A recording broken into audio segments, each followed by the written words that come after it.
अध्याय 9। विदा होते समय बाबा की आज्ञा का पालन और अवज्ञा करने के परिणामों के कुछ उदाहरण, भिक्षावृत्ति और उसकी आवश्यकता, भक्तों, तर्कड़ कुटुंब के अनुभव। गत अध्याय के अंत में केवल इतना ही संकेत किया गया था कि लौटते समय जिन्होंने बाबा के आदेशों का पालन किया वे सकुशल घर लौटे और जिन्होंने अवज्ञा की उन्हें दुर्घटनाओं का सामना करना पड़ा। इस अध्याय में यह कथन अन्य कई पुष्टिकारक घटनाओं और अन्य विषयों के साथ विस्तार पूर्वक समझाया जाएगा। शिरडी यात्रा की विशेषता। शिरडी यात्रा की एक विशेषता यह थी कि बाबा की आज्ञा के बिना कोई भी शिरडी से प्रस्थान नहीं कर सकता था, और यदि किसी ने किया भी तो मानो उसने अनेक कष्टों को निमंत्रण दे दिया। परंतु यदि किसी को शिरडी छोड़ने की आज्ञा हुई तो फिर वहाँ उसका ठहरना नहीं हो सकता था। जब भक्तगण लौटने के समय बाबा को प्रणाम करने जाते तो बाबा उन्हें कुछ आदेश दिया करते थे जिनका पालन अति आवश्यक था। यदि इन आदेशों की अवज्ञा कर कोई लौट गया तो निश्चय ही उसे किसी न किसी दुर्घटना का सामना करना पड़ता था। ऐसे कुछ उदाहरण यहाँ दिए जाते हैं। तात्या कोते पाटिल। एक समय तात्या कोते पाटिल तांगे में बैठकर कोपरगांव के बाजार जा रहे थे। वे शीघ्रता से मस्जिद में आए, बाबा को नमन किया और कहा कि मैं कोपरगांव के बाजार को जा रहा हूँ। बाबा ने कहा, शीघ्रता न करो, थोड़ा ठहरो, बाजार जाने का विचार छोड़ दो और गांव के बाहर न जाओ। उनकी उतावलेपन को देखकर बाबा ने कहा, अच्छा, कम से कम श्यामा को तो साथ लेते जाओ। बाबा की आज्ञा की अवहेलना करके उन्होंने तुरंत तांगा आगे बढ़ाया। तांगे के 2 घोड़े में से एक घोड़ा, जिसका मूल्य लगभग 300 रुपया था, अति चंचल और द्रुतगामी था। रास्ते में सावली विहीर ग्राम पार करने के पश्चात ही वह अधिक वेग से दौड़ने लगा। अकस्मात ही उसकी कमर में मोच आ गई, वह कहीं गिर पड़ा। यद्यपि तात्या को अधिक चोट तो न आई, परंतु उन्हें अपने साई माँ के आदेशों की स्मृति अवश्य हो आई। एक अन्य अवसर पर कोल्हार ग्राम को जाते हुए भी उन्होंने बाबा के आदेशों की अवज्ञा की थी और ऊपर वर्णित घटना के समान ही दुर्घटना का उन्हें सामना करना पड़ा था। एक यूरोपियन महाशय। एक समय बम्बई के एक यूरोपियन महाशय नाना साहेब चंद्रोरकर से परिचय पत्र प्राप्त कर किसी विशेष कार्य से शिरडी आए। उन्हें एक आलीशान तंबू में ठहराया गया। वे तो बाबा के समक्ष नत होकर कर कमलों का चुंबन करना चाहते थे। इसी कारण उन्होंने 3 बार मस्जिद की सीढ़ियों पर चढ़ने का प्रयत्न किया, परंतु बाबा ने उन्हें अपने समीप आने से रोक दिया। उन्हें आंगन में ही ठहरने और वहीं से दर्शन करने की आज्ञा मिली। इस विचित्र स्वागत से अप्रसन्न होकर उन्होंने शीघ्र ही शिरडी से प्रस्थान करने का विचार किया और विदा लेने के हेतु वे वहां आए। बाबा ने उन्हें दूसरे दिन जाने और शीघ्रता न करने की राय दी। अन्य भक्तों ने भी उनसे बाबा के आदेश का पालन करने की प्रार्थना की, परंतु वे सबकी उपेक्षा कर तांगे में बैठकर रवाना हो गए। कुछ दूर तक तो घोड़े ठीक ठीक चलते रहे, परंतु सावली विहीर नामक गांव पार करने पर एक बाइसिकल सामने से आई, जिसे देखकर घोड़े भयभीत हो गए और द्रुत गति से दौड़ने लगे। फलस्वरूप तांगा उलट गया और महाशय जी नीचे लुढ़क गए और कुछ दूर तक तांगे के साथ साथ घिसटते चले गए। लोगों ने तुरंत ही दौड़कर उन्हें बचा लिया, परंतु चोट अधिक आने के कारण उन्हें कोपरगांव के अस्पताल में शरण लेनी पड़ी। इस घटना से भक्तों ने भिक्षा ग्रहण की कि जो बाबा के आदेशों की अवहेलना करते हैं उन्हें किसी न किसी प्रकार की दुर्घटना का शिकार होना ही पड़ता है, और जो आज्ञा का पालन करते हैं वे सकुशल और सुखपूर्वक घर पहुंच जाते हैं। भिक्षावृत्ति की आवश्यकता। अब हम भिक्षावृत्ति के प्रश्न पर विचार करेंगे। संभव है कुछ लोगों के मन में संदेह उत्पन्न हो कि जब बाबा इतने श्रेष्ठ पुरुष थे तो फिर उन्होंने आजीवन भिक्षावृत्ति पर ही क्यों निर्वाह किया। इस प्रश्न को दो दृष्टिकोण समक्ष रखकर हल किया जा सकता है। पहला दृष्टिकोण, भिक्षावृत्ति पर निर्वाह करने का कौन अधिकारी है। शास्त्रानुसार वे व्यक्ति जिन्होंने 3 मुख्य आसक्तियों, 1 कामिनी, 2 कांचन और 3 कीर्ति का त्याग कर आसक्ति मुक्त हो संन्यास ग्रहण कर लिया हो, वे ही भिक्षावृत्ति के उपयुक्त अधिकारी हैं, क्योंकि वे अपने गृह में भोजन तैयार कराने का प्रबंध नहीं कर सकते, अतः उन्हें भोजन कराने का भार गृहस्थों पर ही है। श्री साई बाबा न तो गृहस्थ थे और न वानप्रस्थी, वे तो बाल ब्रह्मचारी थे। उनके यह दृढ़ भावना थी कि विश्व ही मेरा गृह है। वे तो स्वयं ही भगवान वासुदेव विश्वपालन करता तथा परब्रह्मा थे, अतः वे भिक्षा उपार्जन के पूर्ण अधिकारी थे। दूसरा दृष्टिकोण, पंचसूना, 5 पाप और उनका प्रायश्चित। सबको यह ज्ञात है कि भोजन सामग्री या रसोई बनाने के लिए गृहस्थाश्रमियों को 5 प्रकार की क्रियाएं करनी पड़ती हैं। 1 खंडनी पीसना, 2 पेशनी दलना, 3 उदकुंभी बावड़ी से पानी निकालना, 4 मार्जनी मांजना और धोना, 5 चूल्हा सुलगाना। इन क्रियाओं के परिणाम स्वरूप अनेक कीटाणुओं और जीवों का नाश होता है और इस प्रकार गृहस्थाश्रमियों को पाप लगता है। इन पापों के प्रायश्चित स्वरूप शास्त्रों ने 5 प्रकार के योग यज्ञ करने की आज्ञा दी है, अर्थात 1 ब्रह्म यज्ञ अर्थात वेदाध्ययन, ब्रह्म को अर्पण करना या वेद का अध्ययन करना, 2 पितृयज्ञ पूर्वजों को दान, 3 देवयज्ञ देवताओं को बलि, 4 भूतयज्ञ प्राणियों को दान, 5 मनुष्य अतिथि यज्ञ मनुष्यों अतिथियों को दान। यदि ये कर्म विधि पूर्वक शास्त्रानुसार किए जाए तो चित्त शुद्ध होकर ज्ञान और आत्मानुभूति की प्राप्ति सुलभ हो जाती है। बाबा द्वार द्वार पर जाकर गृहस्थाश्रमियों को इस पवित्र कर्तव्य की स्मृति दिलाते रहते थे और वे लोग अत्यंत भाग्यशाली थे जिन्हें घर बैठे ही बाबा से भिक्षा ग्रहण करने का अवसर मिल जाता था। भक्तों के अनुभव। अब हम अन्य मनोरंजक विषयों का वर्णन करते हैं। भगवान कृष्ण ने गीता में कहा है, जो मुझे भक्तिपूर्वक केवल 1 पत्र, फूल, फल या जल भी अर्पण करता है तो मैं उस शुद्ध अंतःकरण वाले भक्त के द्वारा अर्पित की गई वस्तु को सहर्ष स्वीकार कर लेता हूँ। यदि भक्त सचमुच में श्री साई बाबा को कुछ भेंट देना चाहता था और बाद में यदि उसे अर्पण करने की विस्मृति भी हो गई तो बाबा उसे या उसके मित्र द्वारा उस भेंट की स्मृति कराते और भेंट देने के लिए कहते तथा भेंट प्राप्त कर उसे आशीष देते थे। नीचे कुछ ऐसा ही घटनाओं का वर्णन किया जाता है। तरखंड कुटुंब, पिता और पुत्र। श्री रामचंद्र आत्माराम उपनाम बाबा साहेब थरकड पहले प्रार्थना समाजी थे, तथापि वे बाबा के परम भक्त थे। उनकी स्त्री और पुत्र तो बाबा के एकनिष्ठ भक्त थे। एक बार उन्होंने ऐसा निश्चय किया कि पुत्र व उसकी माँ ग्रीष्मकालीन छुट्टियों शिरडी में ही व्यतीत करें, परंतु पुत्र भांद्रा छोड़ने को सहमत न हुआ।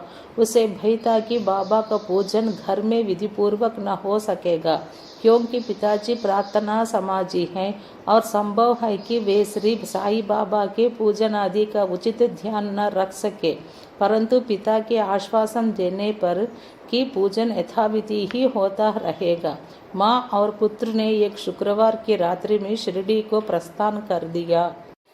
दूसरे दिन शनिवार को श्रीमान तरकड़ ब्रह्म मुहूर्त में उठे और स्नान आदि कर पूजन प्रारंभ करने के पूर्व बाबा के समक्ष साष्टांग दंडवत करके बोले, हे बाबा, मैं ठीक वैसा ही आपका पूजन करता रहूँगा जैसे कि मेरा पुत्र करता रहा है, परंतु कृपा कर उसे शारीरिक परिश्रम तक ही सीमित न रखना। ऐसा कहकर उन्होंने पूजन आरंभ किया और मिश्री को नैवेद्य अर्पित किया, जो दोपहर के भोजन के समय प्रसाद के रूप में वितरित कर दिया गया। उस दिन की संध्या तथा अगला दिन इतवार भी निर्विघ्न व्यतीत हो गया। सोमवार को उन्हें ऑफिस जाना था, परंतु वह दिन भी निर्विघ्न निकल गया। श्री तर्कड़ ने इस प्रकार अपने जीवन में कभी पूजा न की थी। उनके हृदय में अति संतोष हुआ कि पुत्र को दिए गए वचनानुसार पूजा यथाक्रम संतोष पूर्वक चल रही है। अगले दिन मंगलवार को सदैव की भांति उन्होंने पूजा की और ऑफिस को चले गए। दोपहर को घर लौटने पर जब वे भोजन को बैठे तो थाली में प्रसाद न देखकर उन्होंने अपने रसोइये से इस संबंध में प्रश्न किया। उसने बतलाया कि आज विस्मृतिवश वह नैवेद्य अर्पण करना भूल गए हैं। यह सुनकर वे तुरंत अपने आसन से उठे और बाबा को दंडवत कर क्षमा याचना करने लगे तथा बाबा से उचित पथ प्रदर्शन न करने तथा पूजन को केवल शारीरिक परिश्रम तक ही सीमित रखने के लिए उलाहना देने लगे। उन्होंने संपूर्ण घटना का विवरण अपने पुत्र को पत्र द्वारा सूचित किया और उससे प्रार्थना की कि वह पत्र बाबा के श्री चरणों पर रखकर उनसे कहना कि वे इस अपराध के लिए क्षमा प्रार्थी है।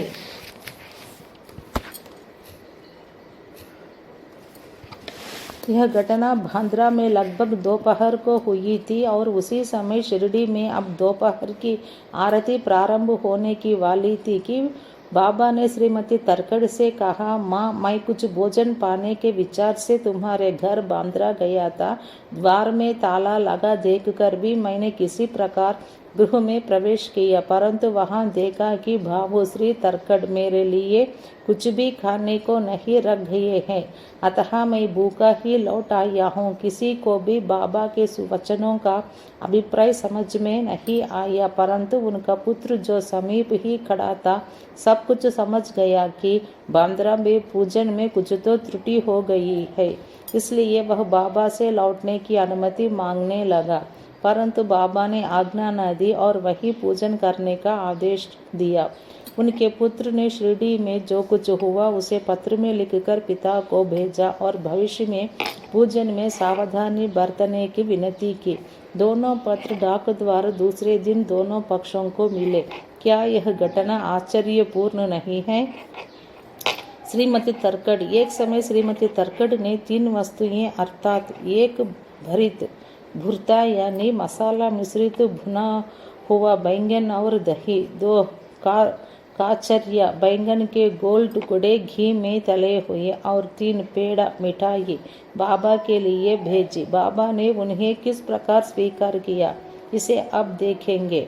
बांद्रा के श्री रघुवीर भास्कर पुरंदरे बाबा के परम भक्त थे। एक समय वे शिरडी को जा रहे थे। श्रीमती तर्कड़ ने श्रीमती पुरंदरे को 2 बैंगन दिए और उनसे प्रार्थना की कि शिरडी पहुंचने पर वे एक बैंगन का भुर्ता और दूसरे का काचरिया बनाकर बाबा को भेंट कर दे। शिरडी पहुंचने पर श्रीमती पुरंदरे भुर्ता लेकर मस्जिद गई। बाबा उसी समय भोजन को बैठे ही थे। बाबा को वह भुर्ता बड़ा स्वादिष्ट प्रतीत हुआ, इस कारण उन्होंने थोड़ा थोड़ा सभी को वितरित किया। इसके पश्चात ही बाबा ने काचरिया लाने को कहा। राधा कृष्णा माई के पास संदेशा भेजा गया कि बाबा का काचरिया मांग रहे हैं। वे बड़े असमंजस में पड़ गई कि अब क्या करना चाहिए। बैंगन की तो अभी ऋतु ही नहीं है। अब समस्या उत्पन्न हुई कि बैंगन किस प्रकार उपलब्ध हो।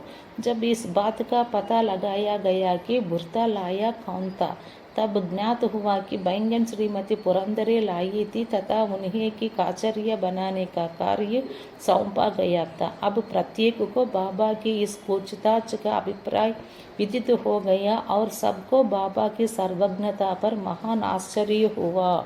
दिसंबर सन 1915 में श्री गोविंद बालाराम मानकर शिरडी जाकर वहां अपने पिता की अंत्येष्टि क्रिया करना चाहते थे।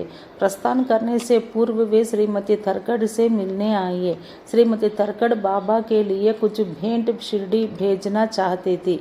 उन्होंने पूरा घर छान डाला, परंतु केवल एक पेड़े के अतिरिक्त कुछ न मिला और वह पेड़ा भी अर्पित नैवेद्य का था।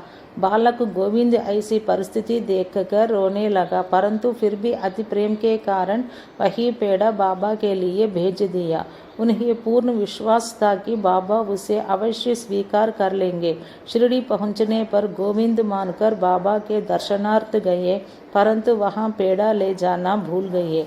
बाबा यह सब चुपचाप देखते रहे, परंतु जब वह पुनः संध्या समय बिना पेड़ा लिए हुए वहां पहुंचा तो फिर बाबा शांत न रह सके और उन्होंने पूछा कि तुम मेरे लिए क्या लाए हो। उत्तर मिला, कुछ नहीं। बाबा ने पुनः प्रश्न किया और उसने वही उपर्युक्त उत्तर फिर दोहरा दिया। अब बाबा ने स्पष्ट शब्दों में पूछा, क्या तुमने माँ श्रीमती थरकड़ ने चलते समय कुछ मिठाई नहीं दी थी? अब उसे स्मृति हो आई और वह बहुत ही लज्जित हुआ तथा बाबा से क्षमा याचना करने लगा। वह दौड़कर शीघ्र ही वापस गया और पेड़ा लाकर बाबा के सम्मुख रख दिया। बाबा ने तुरंत ही पेड़ा खा लिया। इस प्रकार श्रीमती थरकड़ की भेंट बाबा ने स्वीकार की और भक्त मुझ पर विश्वास करता है, इसलिए मैं स्वीकार कर लेता हूँ। यह भगवत वचन सिद्ध हुआ। बाबा के संतोषपूर्वक भोजन। एक समय श्रीमती थरकड़ शिरडी हुई थी। दोपहर का भोजन प्रायः तैयार हो चुका था और थालियां परोसी जा रही थी कि उसी समय वहां एक भूखा कुत्ता आया और भौंकने लगा। श्रीमती थरकड़ तुरंत उठी और उन्होंने रोटी का एक टुकड़ा कुत्ते को डाल दिया। कुत्ता बड़ी रुचि के साथ उसे खा गया। संध्या के समय जब वे मस्जिद में जाकर बैठी तो बाबा ने उनसे कहा, माँ, आज तुमने मुझे बड़े प्रेम से खिलाया। मेरी भूखी आत्मा को बड़ी सांत्वना मिली है। सदैव ऐसा ही करती रहो, तुम्हें कभी न कभी इसका उत्तम फल अवश्य प्राप्त होगा। इस मस्जिद में बैठकर मैं कभी असत्य नहीं बोलूँगा। सदैव मुझ पर ऐसा ही अनुग्रह करती रहो। पहले भूखों को भोजन कराओ, बाद में तुम भोजन किया करो। इसे अच्छी तरह ध्यान में रखो। बाबा के शब्दों को अर्थ उनकी समझ में न आया, इसलिए उन्होंने प्रश्न किया, भला मैं किस प्रकार भोजन करा सकती हूँ? मैं तो स्वयं दूसरों पर निर्भर हूँ और उन्हें दान देकर भोजन प्राप्त करती हूँ। बाबा कहने लगे, उस रोटी को ग्रहण कर मेरा हृदय तृप्त हो गया है और अभी तक मुझे डकारें आ रही हैं। भोजन करने से पूर्व तुमने जो कुत्ता देखा था और जिसे तुमने रोटी का टुकड़ा दिया था, वह यथार्थ में मेरा ही स्वरूप था और इसी प्रकार अन्य प्राणी, बिल्लियाँ, सुअर, मक्खियाँ, गाय आदि भी मेरे ही स्वरूप है। मैं ही उनके आकारों में डोल रहा हूँ। जो इन सब प्राणियों में मेरा दर्शन करता है वह मुझे अत्यंत प्रिय है। इसलिए द्वैत या भेदभाव भूलकर तुम मेरी सेवा किया करो। इस अमृत तुल्य उपदेश को ग्रहण कर वे द्रवित हो गई और उनकी आंखों से अश्रुधारा बहने लगी। गला रूंध गया और उनके हर्ष का परावार न रहा। भिक्षा, समस्त प्राणियों में ईश्वर दर्शन करो, यही इस अध्याय की शिक्षा है। उपनिषद, गीता और भागवत का यही उपदेश है कि ईशावास्यमिदं सर्वम, सब प्राणियों में ईश्वर का ही वास है। इसका प्रत्यक्ष अनुभव करो। अध्याय के अंत में बतलाई गई घटना तथा अन्य अनेक घटनाएं जिनका लिखना अभी शेष है, स्वयं बाबा ने प्रत्यक्ष उदाहरण प्रस्तुत कर दिखाया कि किस प्रकार उपनिषदों की शिक्षा आचरण में लाना चाहिए। इस प्रकार श्री साई बाबा शास्त्र ग्रंथों की शिक्षा दिया करते थे। श्री सद्गुरु साई नाथार्पणमस्तु। शुभम भवतु।